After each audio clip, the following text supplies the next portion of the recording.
I've pulled out my Lutterloh binder again and chose this vintage design, pattern number 75 from supplement 306. This is an easy pattern with 4 main pieces: front, back, sleeve, and sash belt. The front and back pieces both have facings that we will extract and create separate pieces for. The dashed lines on the pattern indicate the waist. At and above this line, we will draft the pattern using our bust measurement. Below this line, we will use our hip measurement. We will also create a shoulder dart for the front dress piece, and don't forget to transfer the tiny notch on your sleeve, which indicates where the top of the sleeve meets the shoulder seam. Once I have my pattern pieces ready, I cut my fabric. I have chosen to shorten the dress by 4 inches, which I do for the front, back, and facing. I also eliminate any hem allowance as my fabric has a scalloped edge, which I will keep as the trim of my sleeve and dress edges. Otherwise, I've added a 5/8 inch or 1.5 centimeter seam allowance to all edges. The center back of the dress has top to bottom buttons, which I created using self fabric and a covered button kit. I'll link this tool below. Now I have everything prepared and we're ready to sew. Here is the wrong side of my front piece, and I'm going to pin my darts.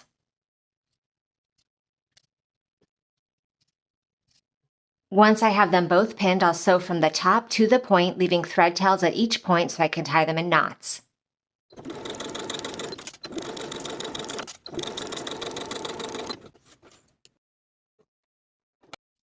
Since I'm using a finer fabric here, I'm going to sew my side seams and my shoulder seams using French seams. So I'll place the front and back dress pieces wrong sides together and pin the shoulder and side seams.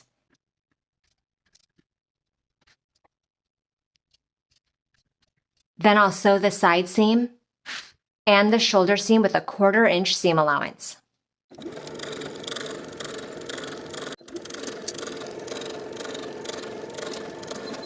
Now that my initial side seam and shoulder seam are sewn, I'll flip the bodice pieces over their seam allowances so that the pieces are now right sides together, and give those seams a press.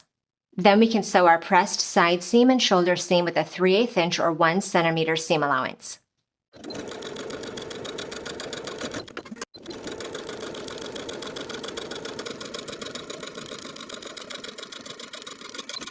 And repeat to attach your opposite back bodice to the front bodice along the side seams and the shoulder seams. First, wrong sides together, sewing and then flipping right sides together to create your French seams. I'm also going to sew my underarm seams with a French seam. I'll fold the sleeve in half, wrong sides together, and pin the underarm, doing this for both sleeves. And then I'll sew both of these seams at a 1/4 inch.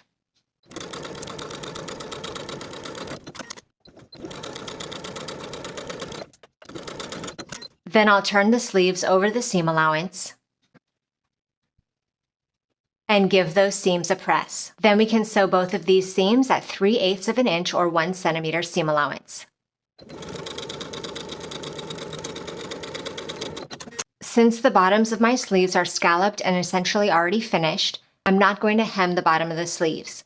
Otherwise, you can fold the raw edges to the wrong side and hem the sleeves in your preferred method.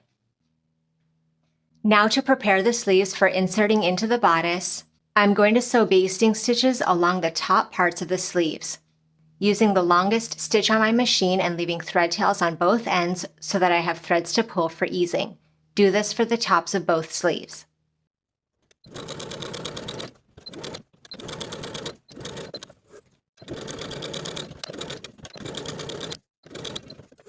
I'm going to sew the sleeves to the dress just using regular seams, so I'll place them right sides together with their armholes, matching the underarm seams, and pinning in place all the way around. Using those basting stitches to pull and ease the sleeve into the arm cap on both sides.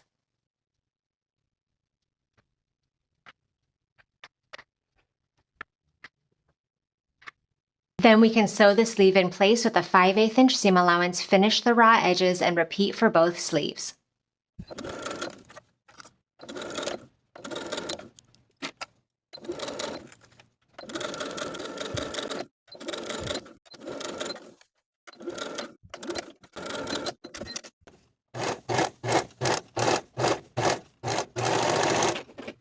I've applied interfacing to the wrong side of each of my facing pieces, and now I'll place them right sides together and pin the shoulder seams.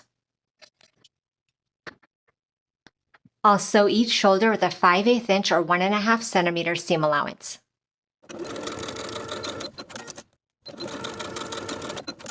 Once we've attached those facing pieces at the shoulders, we want to finish the outer edges all the way around the entire piece. I'm going to use my serger to clean those edges up. Then if you like, you can leave the edges like that, just using serging stitches to finish. Or you can choose to press those serged edges to the wrong side by 1/4 inch and top stitch along those finishing stitches all the way around the facing. Here is the right side of my dress, and here is the neckline, and I'll place the facing right sides together with the neckline and pin in place.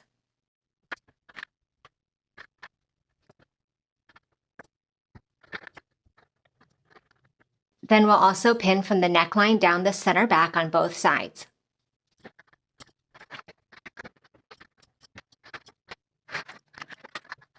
Start your sewing at one side of the dress on the bottom with a 5/8 inch or 1.5 centimeter seam allowance, sewing to the top and pivoting around the neckline. Then pivot once again at the opposite corner, sewing all the way to the bottom of the dress.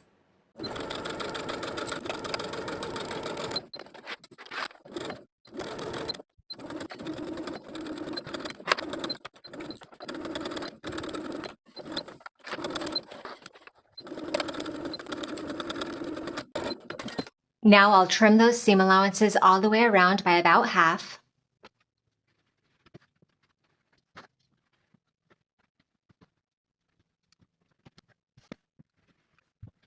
And I'll also trim the top center back corners.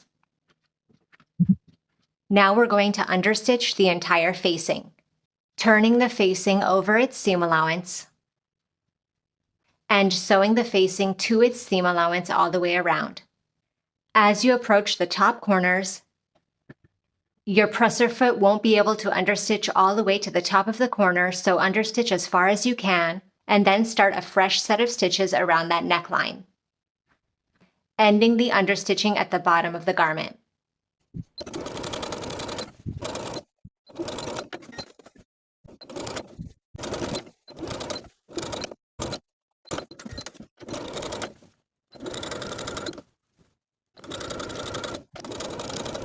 I've turned the facing to the inside of the garment and pressed all along the center back and neckline seams.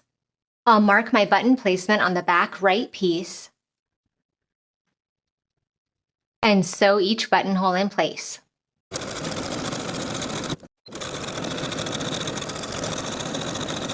I've also marked where I want the buttons to go on the opposite back dress piece, and I'll sew each of my buttons in place.